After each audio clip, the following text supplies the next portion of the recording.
Hello and welcome to today's episode of the Jacksonville Jaguars Insider Podcast. My name is John Shipley.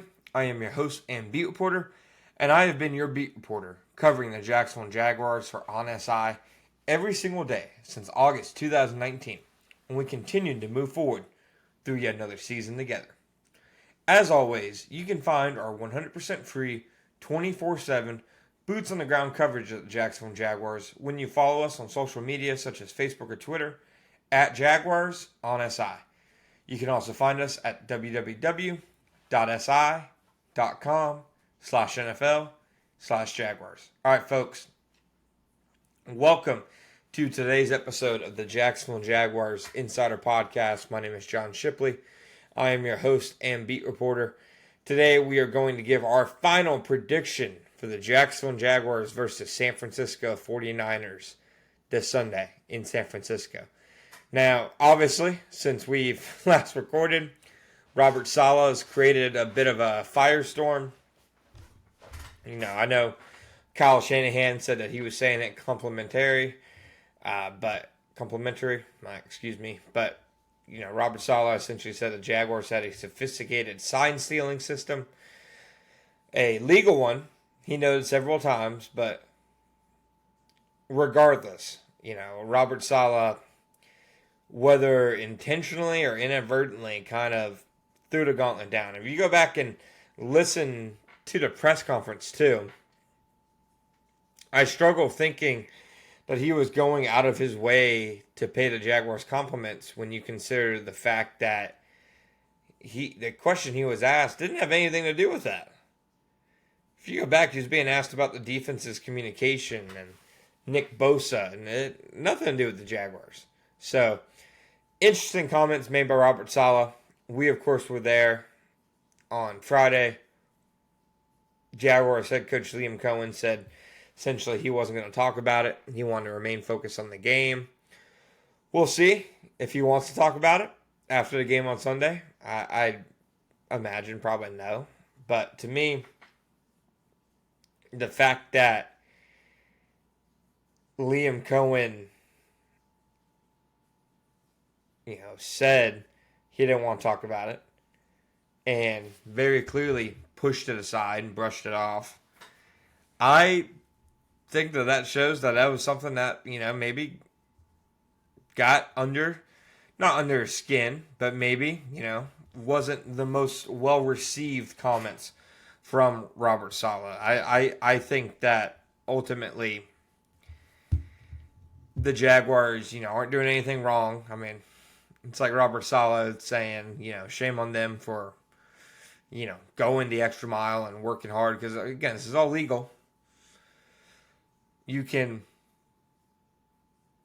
watch the All-22. You can watch the TV copy of games and pull from it. So, I'm interested to see, how Cohen responds if he does moving forward. I didn't get the sense that this was something that was talked about in the building. Going into the locker room on Friday, it didn't seem like this was something that was on anybody's radar, really. And if it was, it didn't seem like they cared very much. Not to say it's them being ambivalent or anything towards it, but it's just one of those things. I mean, they got other things to focus on. I guarantee you they're more worried about how can they start generating explosive plays through the air than they are about the 49ers, knowing that they're pretty good at taking signs. So that is where I stand on all that. Heading into this game, obviously the Jaguars facing a team that's been really good against the pass in the first 3 weeks. Now, granted, in those weeks, they've played the Seahawks, who I think are like 14th in offensive EPA, which is not bad, but it's not like they're a juggernaut offense. They played the Saints, not a very good team, and Arizona Cardinals, whose offense has kind of stunk the last few weeks. So they haven't exactly played a murderer's row in terms of passing offenses. But still, they've been able to limit struggling passing units. And that's exactly what the Jaguars are right now. Until the Jaguars can eliminate the drops, eliminate the untimely penalties, and eliminate the bouts of inaccuracy that are still showing up at times, their passing game won't be considered to be that much better than what the Saints and Cardinals and Seahawks are putting out there. So I think ultimately, one of the biggest storylines this week has been the health of De'Ami Brown. De'Ami Brown is listed as questionable with a shoulder injury. He sustained the injury last week against the Houston Texans. Didn't return to the game after it. I don't know if he will play, but what I will say is, didn't practice on Wednesday.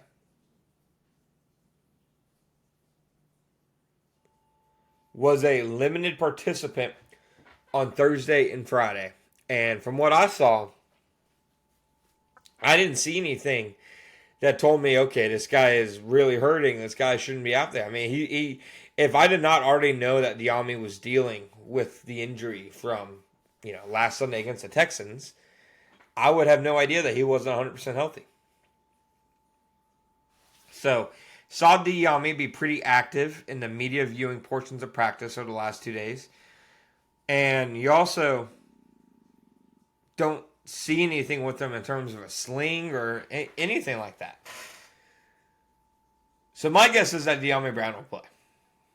And I think the Jaguars need him to play because their wide receiver depth right now is not suited to lose anybody. And De'Ami Brown isn't, just anybody. He's a starter. He's a key piece of what they do. He's been, him and Brenton Strange have been their two most productive guys. So I ultimately think De'Ami Brown will play, which I think is a boost for the Jaguars because, one, it means like you're at full strength, but two, it also means that now that you're at full strength, you can kind of deploy Travis Hunter differently. Like, say if De'Ami Brown was set to miss the game, I would think Travis Hunter would have to play a ton of offense. Regardless of what head coach Liam Cohen said about how injuries to other players won't really affect Travis's role. If De'Ami Brown was out, I think Travis Hunter, will his role change in terms of he's going to start lining up at the Z? I don't think so.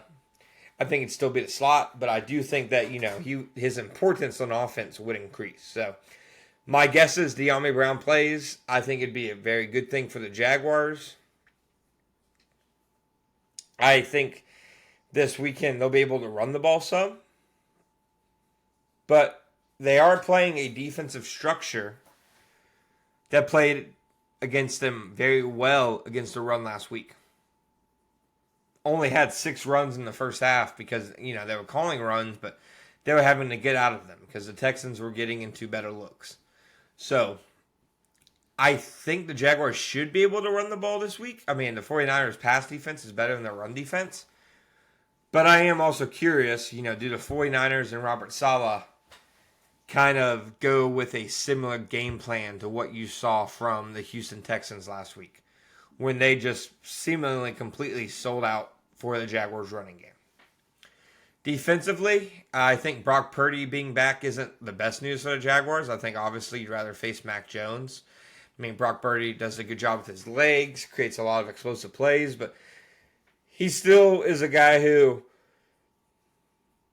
will certainly have, I don't know if you want to call it high, but a noticeable, turnover-worthy play rate. So I think Brock Purdy is obviously a good quarterback, but I do think that he will put the ball in danger some, at least compared to more so than Mac Jones. So I like a lot of the Jaguars' competition and how they stack up against this team, but also West Coast trip, top-tier defense. I mean, this feels like a game that the 49ers, I personally think, should win. So I'm going 49ers 26, Jaguars 23.